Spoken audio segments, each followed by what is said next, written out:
I, 38F, have always had a complicated relationship with my older sister Bridget, 42F.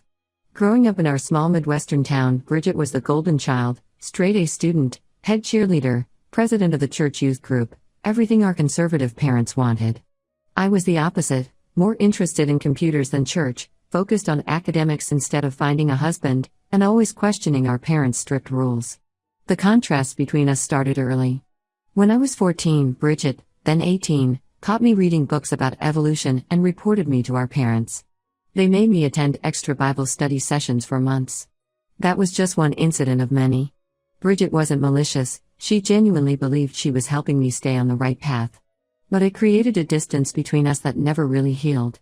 Bridget married Tom, 45M, right after high school. She had their first child, Emily, 19F, at 23, followed by Jason, 16M, 3 years later. I went to college for computer science, moved to the city, and built my career as a software engineer. Our parents constantly compared us, holding up Bridget's traditional lifestyle as the ideal while viewing my choices with disappointment. Despite our differences, I maintained a relationship with Bridget's kids. Emily and Jason would spend summers with their cool aunt in the city, much to Bridget's discomfort. She'd call multiple times daily to make sure I wasn't exposing them to liberal ideas. I just focused on being there for them, especially as Emily started showing signs of struggling with her identity in her teens. The current situation exploded 3 weeks ago. Emily had just finished her freshman year at State College. She called me at 11 p.m., sobbing so hard I could barely understand her. Bridget had gone through her phone while Emily was sleeping and found texts between her and her girlfriend Katie. Instead of talking to Emily, Bridget waited until morning and ambushed her at breakfast. According to Jason, who witnessed everything, Bridget started by throwing Emily's phone on the table and demanding she explain herself. When Emily admitted she was gay and had been dating Katie for 6 months, Bridget completely lost it.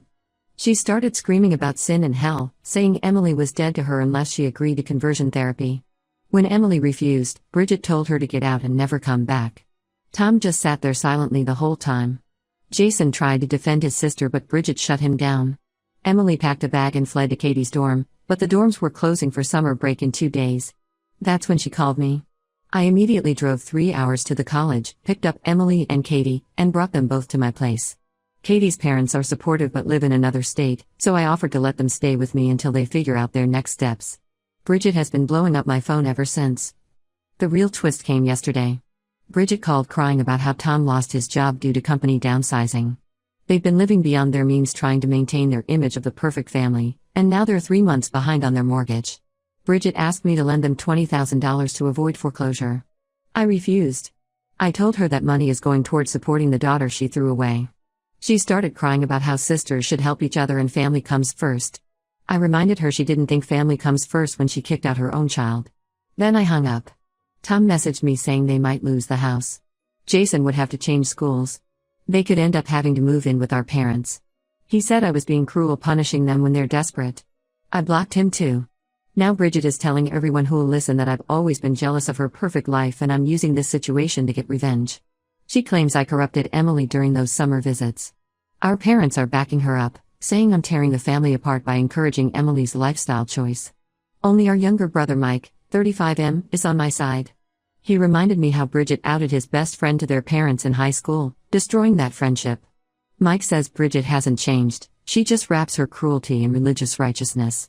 Emily is doing better but still processing the trauma. She alternates between anger and deep sadness. Katie has been amazing, patient, supportive, and clearly devoted to Emily. They're both taking summer classes at the local community college and working part-time jobs. I've told them they can stay as long as they need. Jason still lives with Bridget but secretly texts Emily daily.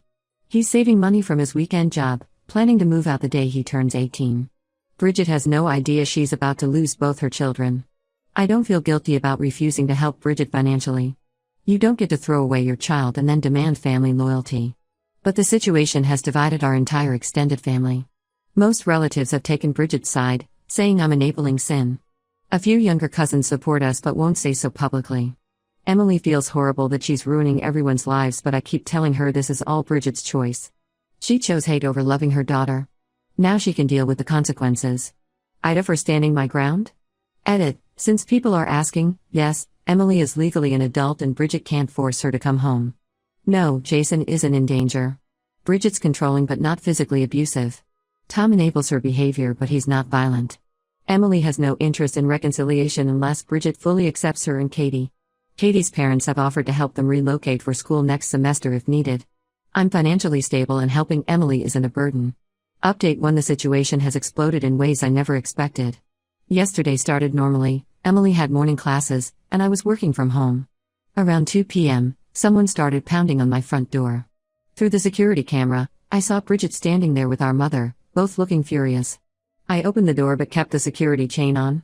Bridget immediately started screaming about how I'd turned her daughter against her. She demanded I release Emily and let her come home where she belonged.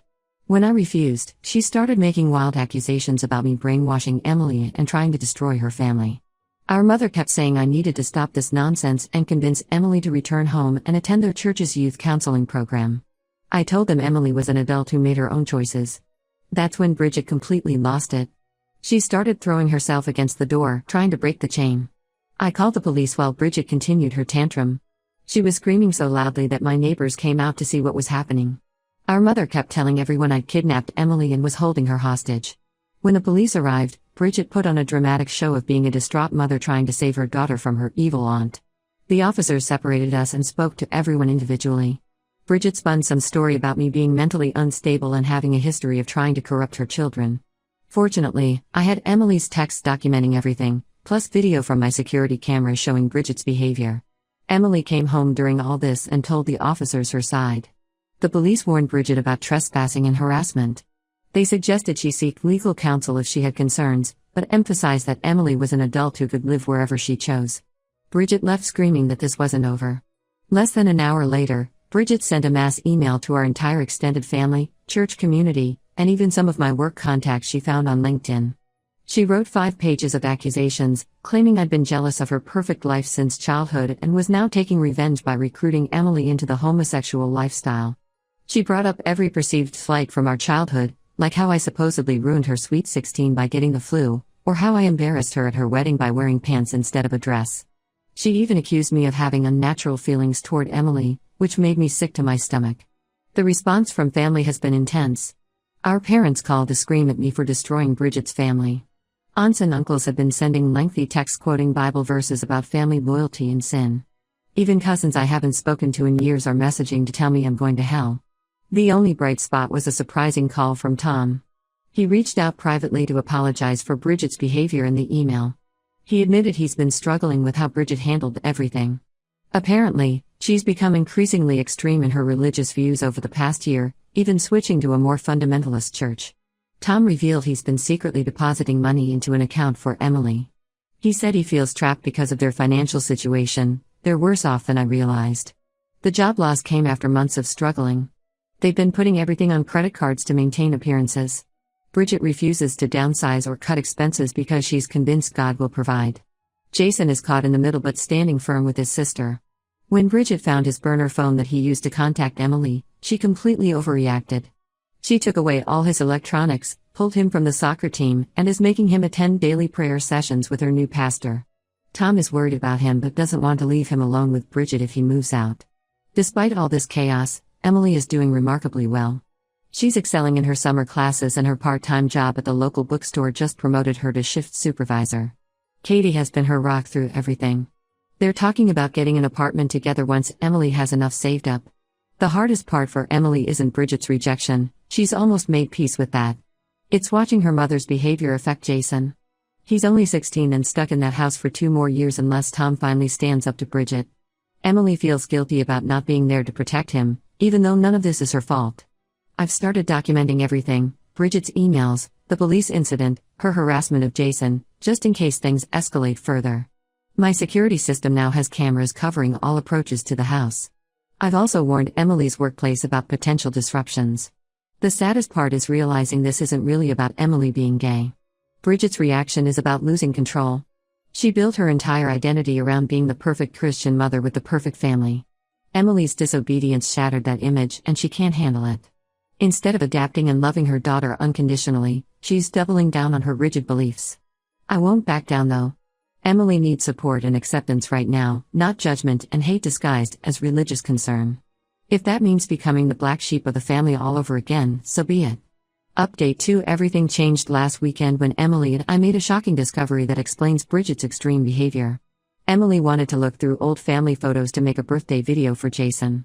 Tom had secretly dropped off several boxes of Emily's belongings, including photo albums from Bridget's college years.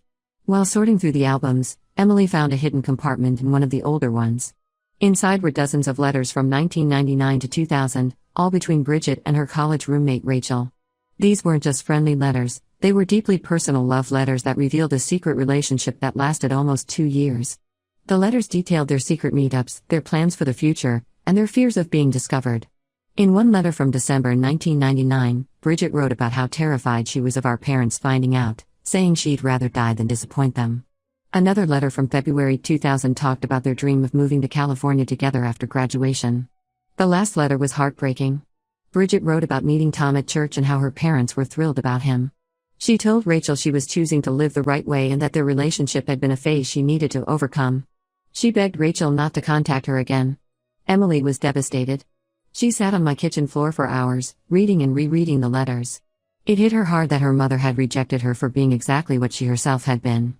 That her mother had chosen to deny her true self and was now forcing the same painful choice on her daughter. We debated what to do with this information. Emily finally decided to confront Bridget, not out of revenge but hoping it might lead to understanding.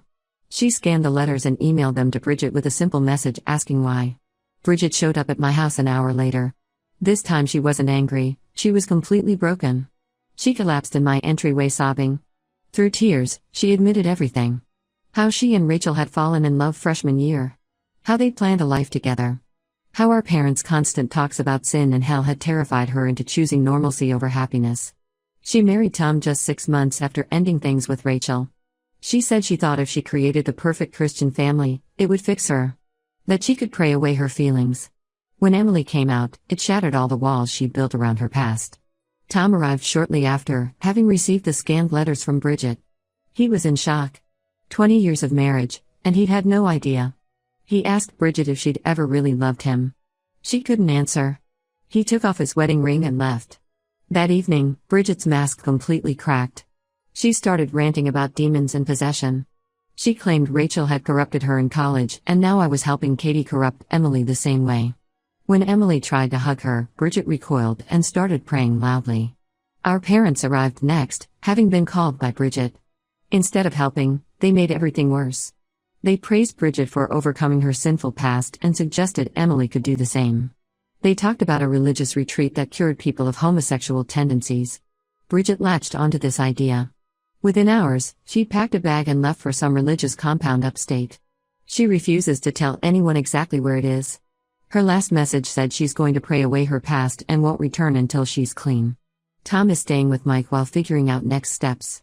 He filed for a separation and is finally standing up for Emily. He admitted he'd suspected Bridget was hiding something all these years but never imagined this. He's in therapy trying to process the fact that his entire marriage was built on Bridget's self-denial.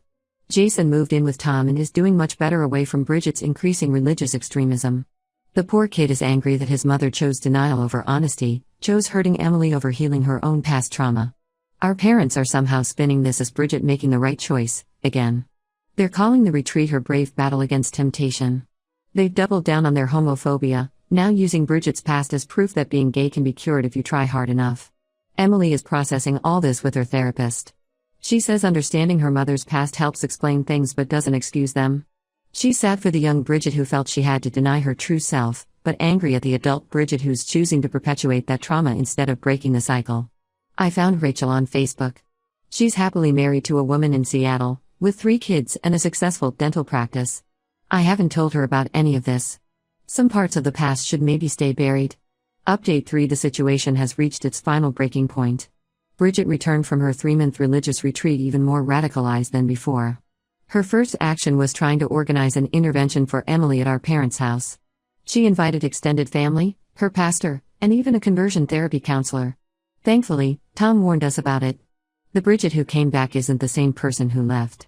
She's completely immersed herself in extreme religious ideology. She spends hours daily on social media sharing anti-LGBTQ content and conspiracy theories.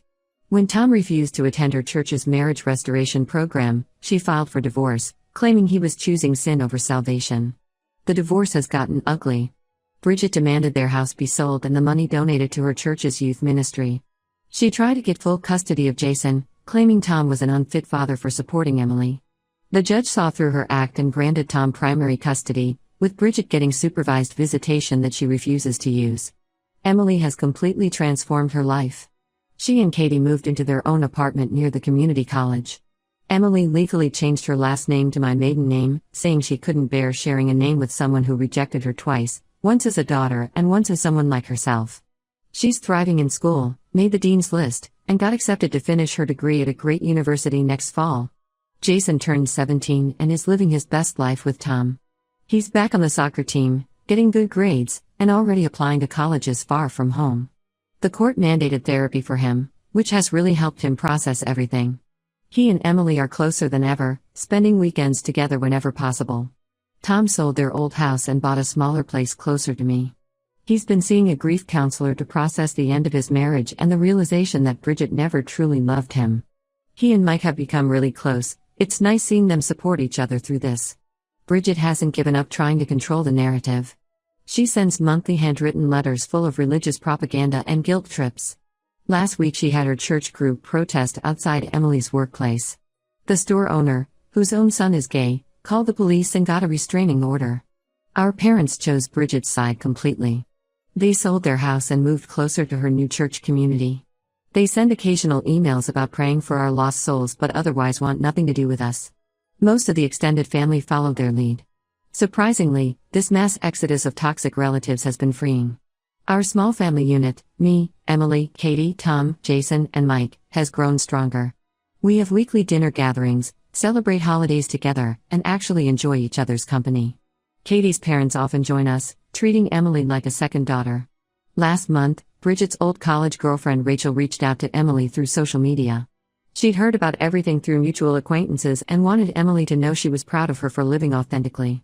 She shared how happy she's been since accepting herself, giving Emily a glimpse of the life Bridget could have had if she'd been braver.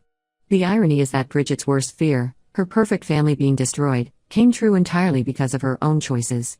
But from those ashes, we've built something better, a family bound by love and acceptance rather than obligation and denial.